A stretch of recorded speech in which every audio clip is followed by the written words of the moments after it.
Welcome to Bite at a Time Books Behind the Story, where we answer the questions you have about your favorite classic authors. What inspired your favorite author to write their novels? What was going on in the world at the time? Follow along with us as we tell you what was happening in the world while your favorite authors wrote your favorite classics. My name is Bree Carlile, and I love to read, and wanted to share my passion with listeners like you. If you enjoy our show, be sure to follow the show on your favorite podcast platform so you get all the new episodes.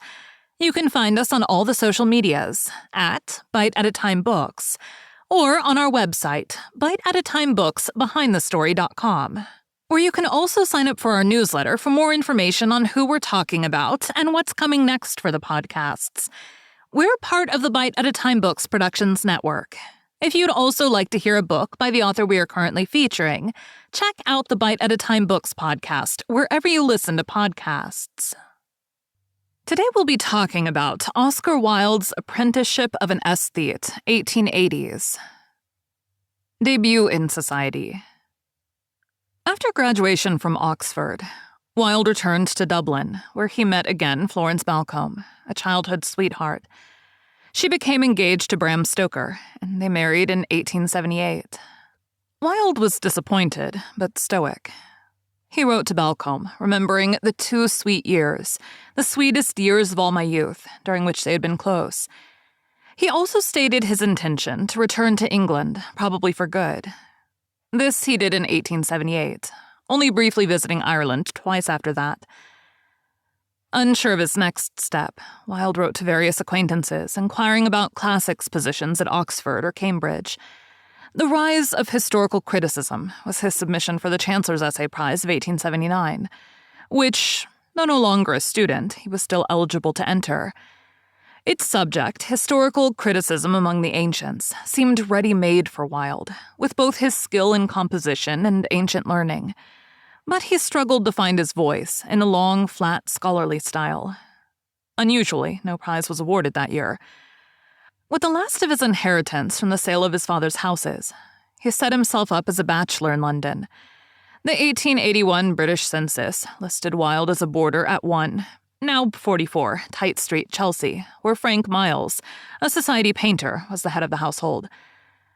Lily Langtry was introduced to Wilde at Frank Miles's studio in 1877.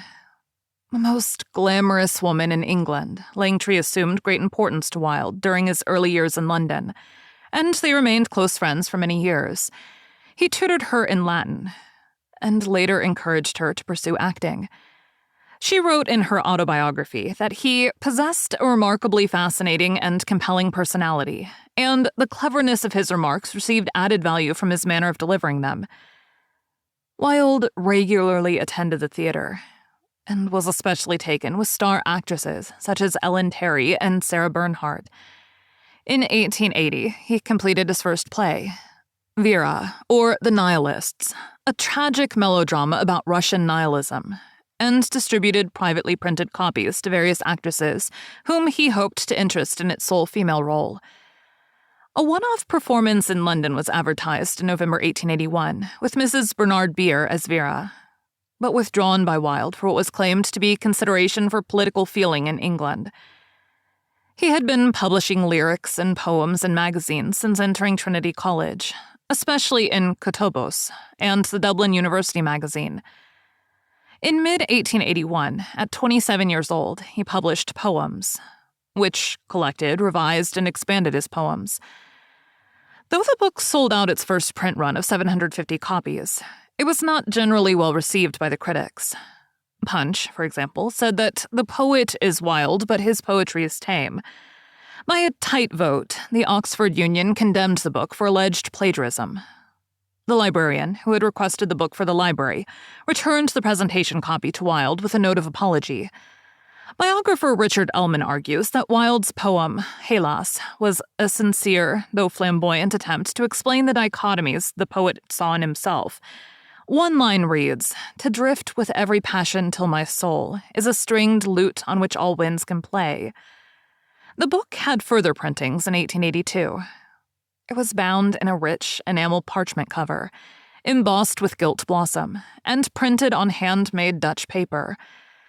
Over the next few years, Wilde presented many copies to the dignitaries and writers who received him during his lecture tours. North America, 1882. Aestheticism was sufficiently in vogue to be caricatured by Gilbert and Sullivan in Patience, 1881. Richard D'Oyly Carte, an English impresario, invited Wilde to make a lecture tour of North America, simultaneously priming the pump for the U.S. tour of Patience and selling this most charming aesthete to the American public. Wilde journeyed on the SS Arizona, arriving on 2 January 1882 and disembarking the following day. Originally planned to last 4 months, the tour continued for almost a year, owing to its commercial success. Wilde sought to transpose the beauty he saw in art into daily life. This was a practical as well as philosophical project. In Oxford, he had surrounded himself with blue china and lilies, and now one of his lectures was on interior design. In a British Library article on aestheticism and decadence, Carolyn Burdett writes, Wilde teased his readers with the claim that life imitates art, rather than the other way round. His point was a serious one. We notice London fogs, he argued, because art and literature has taught us to do so. Wilde, among others, performed these maxims. He presented himself as the impeccably dressed and mannered dandy figure whose life was a work of art. When asked to explain reports that he had paraded down Piccadilly in London carrying a lily, long hair flowing, Wilde replied, "It's not whether I did it or not that's important, but whether people believed I did it." Wilde believed that the artist should hold forth higher ideals, and that pleasure and beauty would replace utilitarian ethics. Wilde and aestheticism were both mercilessly caricatured and criticized in the press. The Springfield Republican, for instance, commented on Wilde's behavior during his visit to Boston to lecture on aestheticism, suggesting that Wilde's conduct was more a bid for notoriety rather than devotion to beauty and the aesthetic. T.W. Higginson, a cleric and abolitionist, wrote in Unmanly Manhood of his general concern that Wilde, whose only distinction is that he has written a thin volume of very mediocre verse, would improperly influence the behavior of men and women. According to biographer Michelle Mendelsohn, Wilde was a subject of anti-Irish caricature and was portrayed as a monkey, a blackface performer, and a Christie's minstrel throughout his career. Harper's Weekly put a sunflower-worshipping monkey dressed as Wilde on the front of the January 1882 issue. The drawings stimulated other American maligners, and in England had a full-page reprint in the Ladies' Pictorial. When the National Republican discussed Wilde, it was to explain a few items as to the animal's pedigree. And on 22 January 1882, the Washington Post illustrated the Wild Man of Borneo alongside Oscar Wilde of England and asked, "How far is it from this to this?" When he visited San Francisco, the San Francisco Chronicle reported, the city is divided into 2 camps, those who thought Wilde was an engaging speaker and an original thinker, and those who thought he was the most pretentious fraud ever perpetrated on a groaning public. Though his press reception was hostile, Wilde was well received in diverse settings across America. He claimed to have drunk whiskey with miners in Leadville, Colorado, and was feted at the most fashionable salons in many cities he visited. London life and marriage. His earnings, plus expected income from the Duchess of Padua, allowed him to move to Paris between February and mid-May 1883. While there, he met Robert Sherard, whom he entertained constantly. "We are dining on the Duchess tonight," Wilde would declare, before taking him to an expensive restaurant. In August, he briefly returned to New York for the production of Vera, the rights of which he had sold to the American actress Marie Prescott.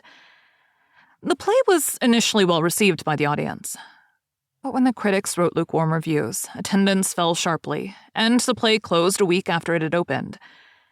In London, he had been introduced in 1881 to Constance Lloyd, daughter of Horace Lloyd, a wealthy Queen's Counsel lawyer. She happened to be visiting Dublin in 1884 when Wilde was lecturing at the Gaiety Theatre. He proposed to her and they married on 29 May 1884 at the Anglican St. James's Church, Paddington, in London.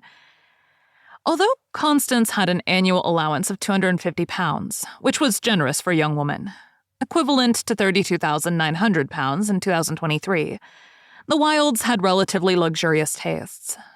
They had preached to others for so long on the subject of design that people expected their home to set new standards. Number 16 Tite Street in Chelsea, West London, was duly renovated in 7 months at considerable expense. The couple had 2 sons, Cyril, 1885, and Vivian, 1886. Wilde became the sole literary signatory of George Bernard Shaw's petition for a pardon of the anarchists arrested and later executed after the Haymarket Massacre in Chicago in 1886.